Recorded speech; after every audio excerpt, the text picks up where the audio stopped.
Hello beautiful people, আমার নতুন একটি ভিডিওতে আপনাদের অনেক অনেক স্বাগত জানাই। আশা করি আপনারা সবাই খুব ভালো আছেন আর আমিও খুব ভালো আছি।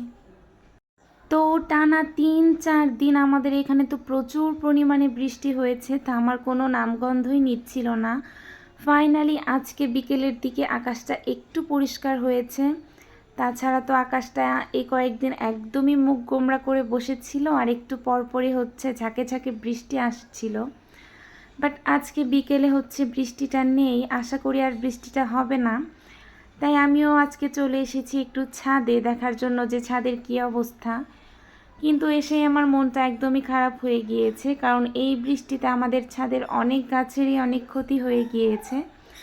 কিন্তু কিছু কিছু গাছের জন্য বৃষ্টিটা অনেক ভালো কাজে দিয়েছে, যার মধ্যে হচ্ছে আমাদের অলকানন্দা গাছ, বিশেষ করে এই ফুল গাছগুলোর জন্য।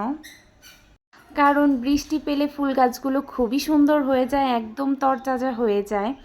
সব গাছের জন্যই বৃষ্টি খুব উপকারী, বাট এই ৩-৪ দিন যাবৎ যে পরিমাণ বৃষ্টি হয়েছে এতে আমাদের অনেক গাছেরই অনেক ক্ষতি হয়ে গিয়েছে। যেমন আমাদের ড্রাগন গাছের বেশ কিছু ফুল পচে গিয়েছে, যেগুলো হচ্ছে কুঁড়ির থেকে আর বড়ই হতে পারেনি এই এত বৃষ্টির কারণে।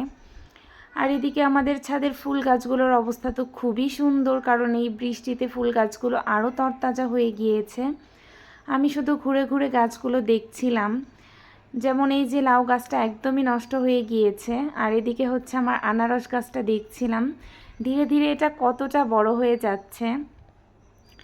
আজকে প্রায় টানা ৩-৪ দিন পর হচ্ছে আমি একটু ছাদে আসলাম, আর এসেই হচ্ছে গাছগুলো এত সুন্দর দেখে মনটা খুবই ভালো লাগছে। কারণ এতদিন তো প্রচণ্ড গরমের কারণে আর চারপাশের আবহাওয়া এত শুষ্ক ছিল যে গাছপালাগুলো একদম যাতা হয়ে গিয়েছিল। আর এদিকে আমাদের পেয়ারা গাছটা বাবা কেটে ফেলছে, আর আম গাছটা হচ্ছে এত বৃষ্টিতে ভেঙে পড়ে গেছে, এই বড় ডালটা। এটার জন্য একটু দুঃখ যে গাছটা ভেঙে পড়ে গিয়েছে। এদিকে আমাদের গাছের ম্যাক্সিমাম আমড়াগুলোও পড়ে গিয়েছে, কেন জানি না। আর এইদিকেই তো ফুল গাছগুলো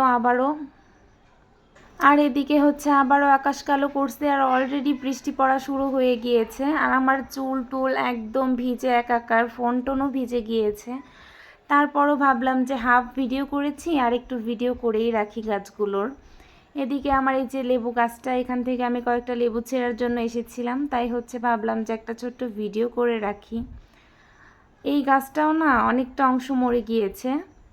আর আমি বললাম না, আমাদের ছাদে প্রচুর পরিমাণ ফুল গাছ আছে, যেগুলো হচ্ছে খুবই সুন্দর লাগছে। আর এইখানের আম গাছটা যে ছিল না, সেটাও হচ্ছে বাবা অলরেডি কেটে ফেলছে।